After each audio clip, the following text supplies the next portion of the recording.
welcome to the first in a series that weirdly I hope is short-lived. It's my did not finish series. I do have quite a lot of reviews of bad books that I've done over the last 200 some episodes, but I'm drawing a distinction recently between bad books and books that are unreadable, at least to me. Obviously, like everything else on this channel, this is just going to be my opinion. But I think the difference is, like, bad books, even if you hate the characters, even if there are logical inconsistencies, plot holes, sometimes typos, even just kind of bad ideas all around, there's something in them, something in the plot that makes you want to finish them. Usually it's like a mystery, some element that has been actually quite well crafted, or is at least tantalising enough that it gets the reader from page 1 to page whatever. Some books fail to do that, and usually I struggle through them. I get to the end and I'm like, oh, I don't want to review this. I don't even want to give this any more of my time. Recently, because I've been lacking kind of motivation for reading, I've been reading 40 pages and then stopping. If I can sit there and ask myself, why am I reading this? If I don't like the characters, if I don't care about the plot, if there's nothing that interests me in this book at all, why would I read any further? So this video, and maybe other videos after it, is going to be books from that pile. Books that there was nothing in them that made me want to read any further. Now, obviously that's subjective. It's me who doesn't want to read them any further. Obviously, loads of people will have finished the book because that's how books get published. Somewhere, someone along the line wanted to read the rest of it and they thought other people would too. But these are books that I couldn't be bothered to finish. So first up, we have The Witch's Grimoire, Create Your Own Book of Shadows by Judy Ann Nock. I made it to page 27. And then I kind of flicked through the rest of it. It is a very beautiful book. It's a nice size. It's got these kind of pages that you see on some of the books giving me anything that I didn't already know. And the voice and like tone of the book wasn't engaging enough that I was like, I'll read more stuff that I know just so I can spend more time with this person. So I decided not to read any further. If this was your first book on Wicca, it might be good, to be honest, but I didn't really find it to be that engaging. I didn't have enough of a good time with it to continue, so it's in the did not finish pile. Second, I'm offended by this one. Someone popped up in the bottom comment section of a video and said that this book, Melanie Rawn's Spellbinder, first in the series, sounded like exactly my kind of thing. I'm taking that as an insult because I could not read this book. I made it to page 69, nice, and I just didn't like it. It's meant to be the story of Holly McClure, who is a successful author living in New York, but she's also a witch, and now she's been caught up in like a conspiracy of evil witches. The issue I had with this book is that it included introduced like freaking 50 characters right at the start, and I couldn't tell any of them apart. Some of them have really similar sounding names as well, or they're referred to by their last names a bunch and then suddenly by their first names. And I was constantly having to flip back and being like, who the fuck is this guy? Also, in the first 69 pages, nothing really magical happens. At the beginning, we get a cool moment, which lasts for a couple of pages, where some of the witches go and take the measure of a witch who isn't playing by the rules. So literally measure her with cords and then tie them up and seal them, and they can use that to work magic against her. And I was like, oh, that sounds really cool. The subsequent 65 pages was literally being introduced to everyone in Holly's social circle, including the apparent love of her life, who she's only been on 4 dates with, who then finds out that she's a very successful author, and then she has to apologize to him about her own success and the fact that she owns a fucking epic apartment. And then they have sex a bunch. And I felt like I was reading an Anne Rice novel, which is funny because on the first couple of pages, the author takes the piss out of Anne Rice. And I was just like, I didn't finish Interview with a Vampire either because I thought that was boring as fuck. And this is similarly boring and overwritten, so didn't like it, didn't finish it. If you recommended this book to me, I really hope that you feel bad about yourself right now. I'm just kidding. Feel free to recommend stuff. Next one, this has been on the shelf for a while. It's called Chime, and it's by Franny Billingsley.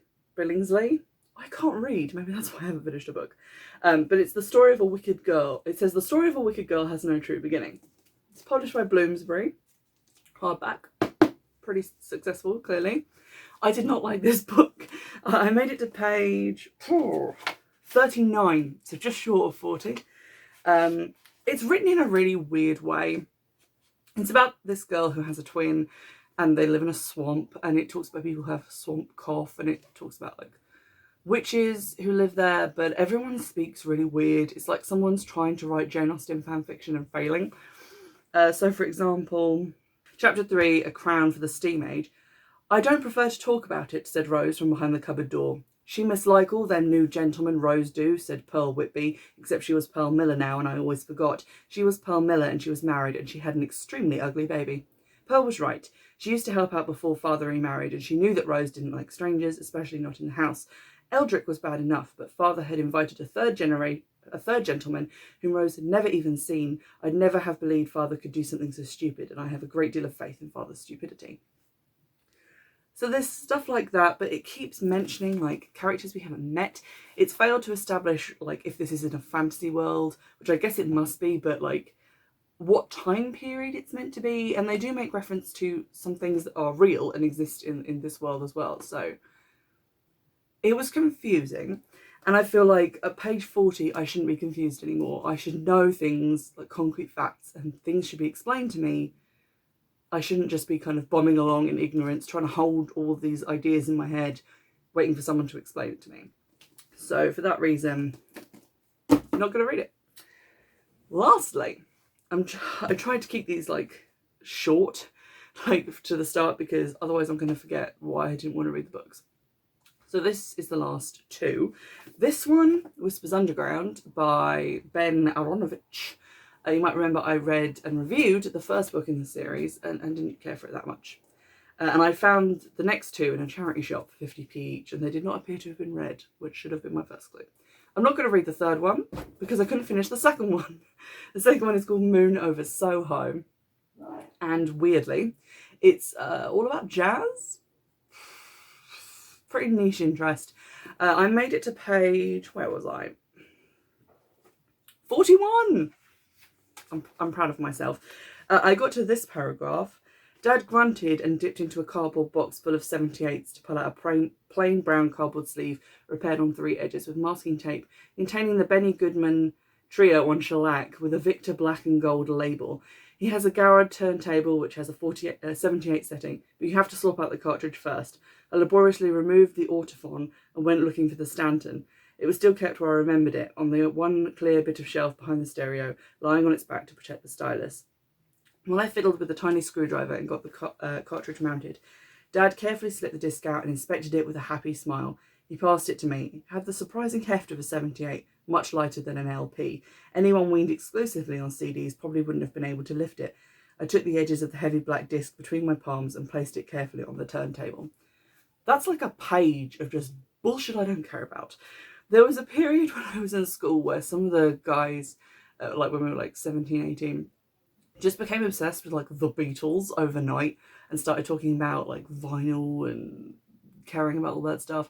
I don't find it interesting now, and I certainly don't want to read a nearly 400-page book if whole pages of it are going to be given over to what might as well be Aramaic for all the sense it makes to me. It's a weirdly niche area to put a book into. So like you already have to be interested in crime solving and the specific magical universe within this book of like wizards. And then also jazz. And the book isn't making any attempt to explain anything to do with the subject or make it accessible or make it interesting to people who don't give a shit about jazz. So I'm not going to finish it, and to be honest, I wasn't even having that much of a good time with the main character anyway. If I were liking other aspects of the book, maybe I could have soldiered through incredibly disinteresting paragraphs like that, but I'm not having a good time and I'm not going to read it. So that has been my did not finish pile.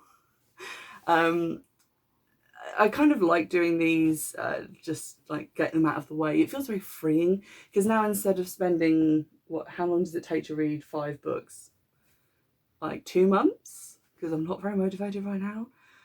instead of spending that time on that, I can spend time on books that I actually want to read and I'm enjoying.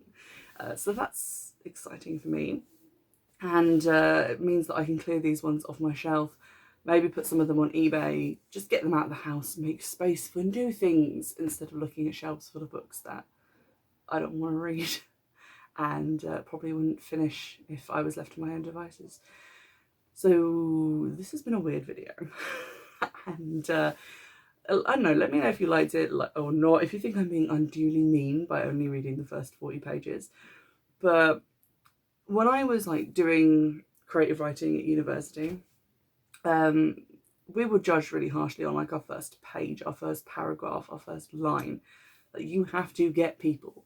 And it really annoys me when books just think they have the audacity, quite frankly, to blather on for pages and pages and pages without introducing any interesting plot elements, without really introducing the main character, and think they have the right to do that and that the reader is just going to sit there and take it, which I think you can get away with if you're someone who's published like 60 novels and your editor has just given up, like trying to rein you in. They're just like, whatever you write, people are going to buy it and people are going to read it. But for some of these books, it's like, this is like their only book or the first in a series. And I don't think that anyone should feel like they have to sit there and read something they're not enjoying just for the sake of stuff that the writer thought was too good to cut. And I would encourage people to not feel guilty about not finishing a book. For some of these books, maybe it's just not the right time for me to be reading them. Maybe if I kept them around and read them 5 years from now, I would actually enjoy them. But that's a long time to keep something. So I'm just gonna not. So let me know if you enjoyed this video. Let me know if there are any book recommendations that you'd like to give me, because I've only had one so far and I wasn't a fan. So drop those in the comments. Let me know if you've actually finished reading some of these books and you think they deserve a second chance. That probably won't get them out of the not going to read it bucket, but you know, I might feel bad for a second. You can enjoy that feeling. And I'll see you in the next one.